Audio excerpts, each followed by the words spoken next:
بسم اللہ الرحمن الرحیم۔ السلام علیکم معزز طلباء کرام، آپ سب کیسے ہیں؟ آج ہم نور الانوار کے سبق نمبر 421 کو پڑھیں گے۔ آج کے ہمارے سبق کا عنوان ہے عزیمت کی اقسام کا بیان۔ آج کے ہمارے سبق کی عبارت وہیہ اربعۃ انواع سے شروع ہوتی ہے۔ چونکہ گزشتہ سبق میں ہم نے عزیمت اور رخصت کے حوالے سے پڑھا تھا، تو رخصت کی تفصیل تو ان اقسام کے بعد ہی ہوگی، لیکن ابھی عزیمت کی پھر 4 قسمیں ہیں جو ابھی ہم سمجھنے کی کوشش کرتے ہیں۔ آئیے سب سے پہلے آج کے سبق کی عبارت پڑھ کے اس کا ترجمہ کرتے ہیں، اس کے بعد پھر سبق کی وضاحت کی طرف بڑھتے ہیں۔ مصنف علیہ رحمہ لکھتے ہیں وَهِيَ أَرْبَعَةُ أَنْوَاعٍ، اور عزیمت کی 4 قسمیں ہیں۔ لِأَنَّهَا لَا تَخْلُو مِنْ أَنْ يُكَفَّرَ جَاحِدُهَا أَوْ لَا۔ الأول هو الفرض والثاني لا يخلو إما أن يعاقب بتركه أو لا۔ الأول هو الواجب والثاني لا يخلو إما أن يستحق تاركه الملامة أو لا۔ فالأول هو السنة والثاني هو النفل۔ والحرام داخل في الفرض باعتبار الترك، وكذا المكروه في الواجب، والمباح مما ليس بمشروع بالمعنى الذي قلنا۔ اس لیے کہ وہ 2 حال سے خالی نہیں ہے، اس کا منکر کافر ہوگا یا نہیں ہوگا۔ اچھا، اول ہو تو وہ فرض ہے، اور ثانی ہو تو پھر 2 حال سے خالی نہیں ہے۔ یا تو اس کے ترک کی وجہ سے سزا دی جائے گی، یا پھر اس کے ترک کی وجہ سے سزا نہیں دی جائے گی۔ اول ہو تو واجب، اور ثانی ہو تو پھر 2 حال سے خالی نہیں، کہ یا تو اس کا تارک مستحق کے ملامت ہوگا یا پھر مستحق کے ملامت نہیں ہوگا۔ اول ہو تو سنت ہو، اور ثانی ہو تو نفل ہے۔ اور حرام وہ ترک کے اعتبار سے فرض میں داخل ہے، اور اسی طرح مکروہ واجب میں داخل ہے، اور مباح اس قبیل سے ہے جو ہمارے بتلائے ہوئے معنی کے اعتبار سے مشروع ہی نہیں ہے۔ فالاول فریضۃ وہی ما لا يحتمل زیادۃ ولا نقصانا ثبتت بدلیل لا شبہۃ فیہ، فاعداد الرکعات والصیامات وکیفیتہما کلها متعین بتعیین لا ازدیاد فیہ ولا نقصان، وثابت بمقطوع لا يحتمل الشبہۃ۔ اور پس جو پہلی قسم ہے وہ فرض ہے، یہ وہ حکم میں مشروع ہے جو زیادتی اور کمی کا احتمال نہیں رکھتا، وہ حکم مشروع جو زیادتی اور کمی کا احتمال نہیں رکھتا، اور ایسی دلیل سے ثابت ہو کہ جس میں شبہ نہ ہو۔ چنانچہ رکعتوں اور روزوں کی تعداد اور ان کی کیفیت ایسے طور پر متعین ہے جس میں نہ زیادتی ہے اور نہ کمی ہے، اور ایسی دلیل قطعی سے ثابت ہے جس میں شبہ کا احتمال بھی نہیں ہے۔ ولا يقال انه يتناول بعض المباحات والنوافل ثابتتين كذلك، لأن كلمة ما عبارة عن عزيمة معهودة لم يتناولها قط، كالإيمان والأركان الأربعة وهي الصلاة والزكاة والصوم والحج۔ اور یہ اعتراض نہ کیا جائے کہ مذکورہ تعریف ایسے بعض مباحات اور نوافل کو شامل ہے جو اسی طرح ثابت ہیں، کیونکہ کلمہ ما سے ایسی عزیمت معہودہ مراد ہے جو ان کو شامل نہیں ہے، جیسے ایمان اور ارکان اربعہ یعنی نماز، زکوٰۃ، روزہ اور حج۔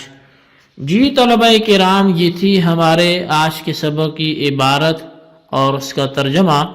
آئیے اب اس کی وضاحت کی طرف بڑھتے ہیں۔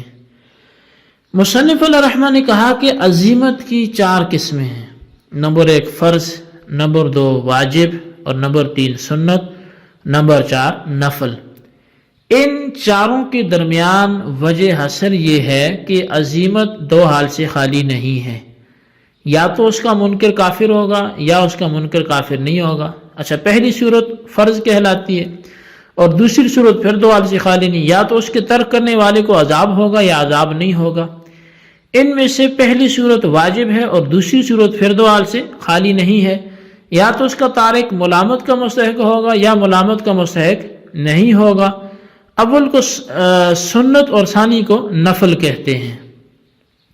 والحرام داخل فی الفرض سے ایک اعتراض کا جواب دیا جا رہا ہے، اور وہ یہ کہ عزیمت کو مذکورہ 4 چیزوں میں منحصر کرنا یہ درست نہیں ہے، یہ اعتراض ہوتا ہے، کیونکہ اس حصر سے حرام، مکروہ اور مباح خارج ہو جاتے ہیں، حالانکہ یہ تینوں عزیمت میں داخل ہیں۔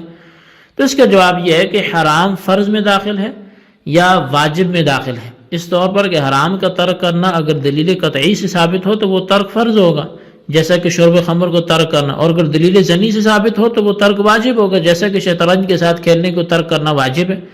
بہرحال حرام ترک کے اعتبار سے فرض میں داخل ہے اور یا واجب میں داخل ہے۔ اس صورت میں فرض سے مراد عام ہوگا، خواہ اس کا کرنا فرض ہو خواہ اس کا ترک کرنا فرض ہو۔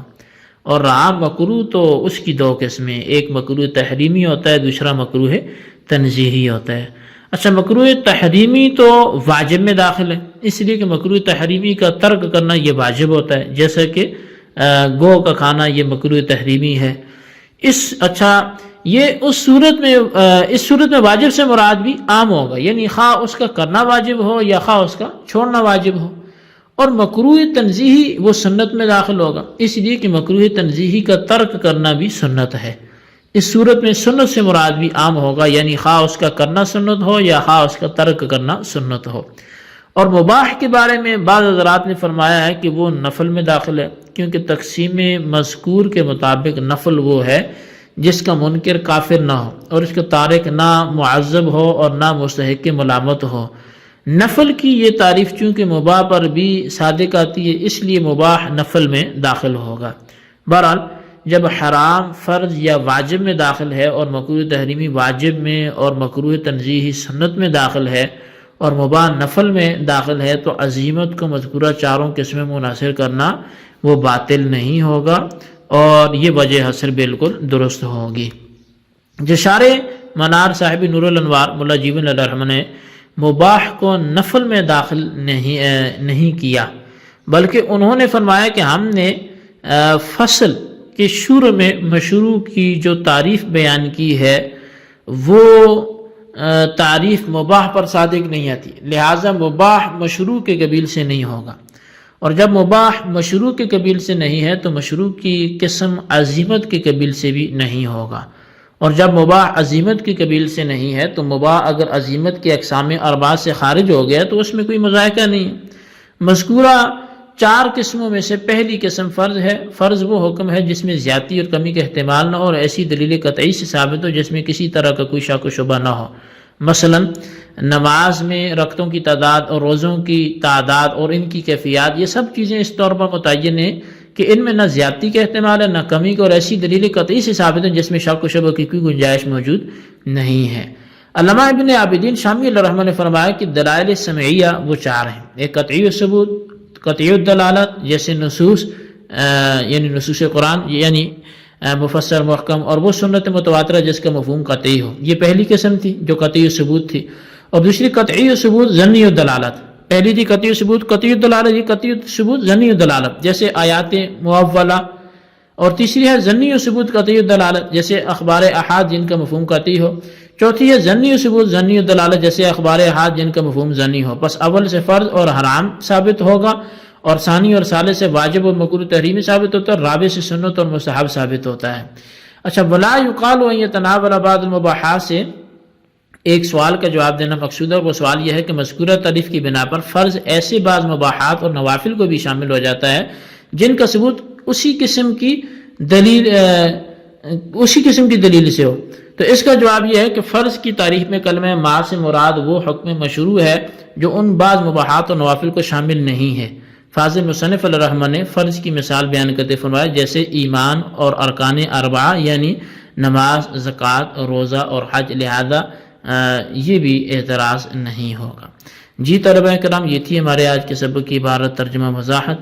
آج کے سبق میں ہم نے عزیمت کی 4 قسمیں پڑھی ہیں اور پھر دلائل سمعیہ 4 جو ہیں ان کے حوالے سے بھی پڑھا ہے، کچھ اعتراضات جوابات بھی پڑھے ہیں۔